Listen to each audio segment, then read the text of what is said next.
24 घंटे में 1000 सैनिक मारे गए हैं। और कुपियांस में रूस के विध्वंसक हमले को लेकर फिलहाल खबर है, जहां कुपियांस में मारे गए यूक्रेन के 180 सैनिक। आपको बता दें, कुपियांस में यूक्रेन के 5 टैंक, 2 आर्मर्ड व्हीकल्स भी तबाह हुए हैं और रूसी हमले में यूक्रेन का एक होवित्जर तबाह हुआ।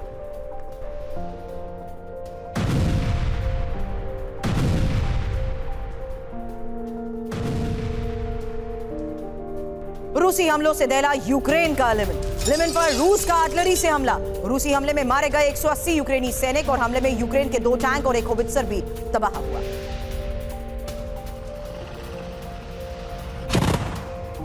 बड़ी खबर, डोनेट्स्क में रूस के बड़े हमले को लेकर हमले में 320 यूक्रेनी सैनिकों की मौत। यूक्रेन के लेपर्ड समेत 10 टैंक तबाह। यूक्रेन के 21 आर्मर्ड व्हीकल्स भी तबाह हुए। अमेरिका से मिले M777 होवित्जर तबाह।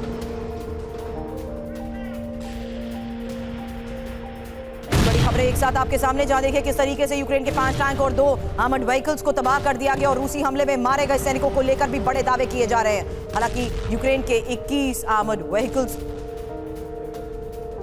अभी तक कितने सैनिक मारे जा चुके हैं, लगातार जिस तरीके से हमलों को अंजाम दिया जा रहा है, बड़ी खबरें मिल रहे हैं। कुपियांस में 180,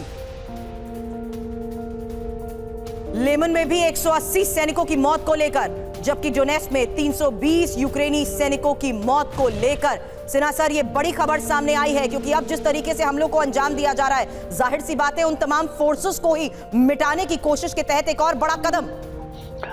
सुरभि, देखिए जो लाइन आप बता रही हैं कुपियांस का, इज़ुम और लीमन, फिर आप डोनेट्स्क बताई, तो इसके ऊपर भी जिस तरह से कार्रवाइयां, 2 साल का अरसा पूरा होने वाला है, फरवरी आने वाला है, अगला फरवरी।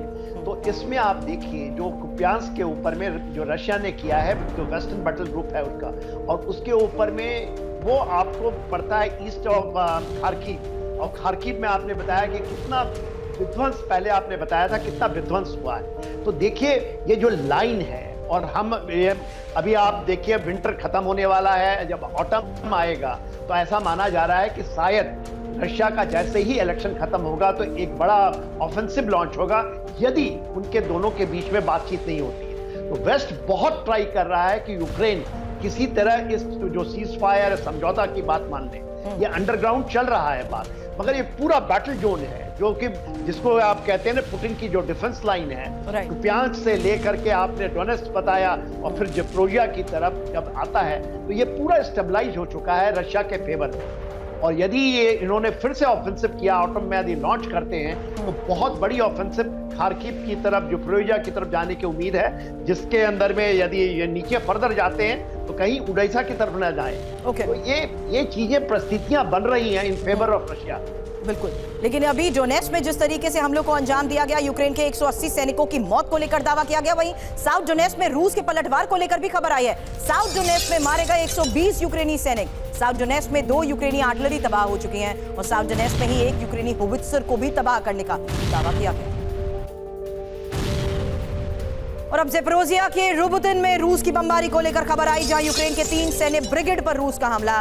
रूस ने यूक्रेनी 128 माउंटेन असॉल्ट ब्रिगेड को टारगेट किया। रूसी हमले में यूक्रेनी सेना को भारी नुकसान। हालांकि हमले में 105 यूक्रेनी सैनिकों की मौत, कई घायल। रूसी हमले में D-20 होवित्जर तोप जलकर खाक। खेरसों के जोताया इलाके में भी भीषण हमला हुआ है। रूस ने यूक्रेन की मरीन ब्रिगेड पर अटैक किया। रूस ने हमले में 100 सैनिकों की मौत का दावा किया। रूसी हमले में ग्रैड MLRS आर्मर्ड व्हीकल्स तबाह। हमले में यूएस में M777 आर्टिलरी सिस्टम भी तबाह। सिंह सर, एक क्विक रिएक्शन चाहूंगी, क्या आपको लगता है आने वाले हालात में जिस तरीके से हमलों को अंजाम दिया जा रहा है, रूस गवर्न करने के लिए तैयार है? ऐलान हो सकता है? जी हो सकता है, मगर मेरा मानना यह है कि जैसे पहले एक बार ईरान और इराक आपस में 3-4 साल तक लड़ते रहे, फिर अपने आप चुप होकर बैठ गए, यहाँ पे भी यही बात होने वाली है। क्योंकि हम एक दिन सुनते हैं कि नुकसान ज्यादा यूक्रेन का हो गया, दूसरे दिन सुनते हैं कि रशिया का फिर हो गया। तो ये जैसे सीसॉ एक बच्चे खेलते हैं ना, कभी इस तरफ आ जाती है वो खट्टा, फिर दूसरी तरफ चला जाता है, ये साइक्लिक है, ये चलता रहेगा।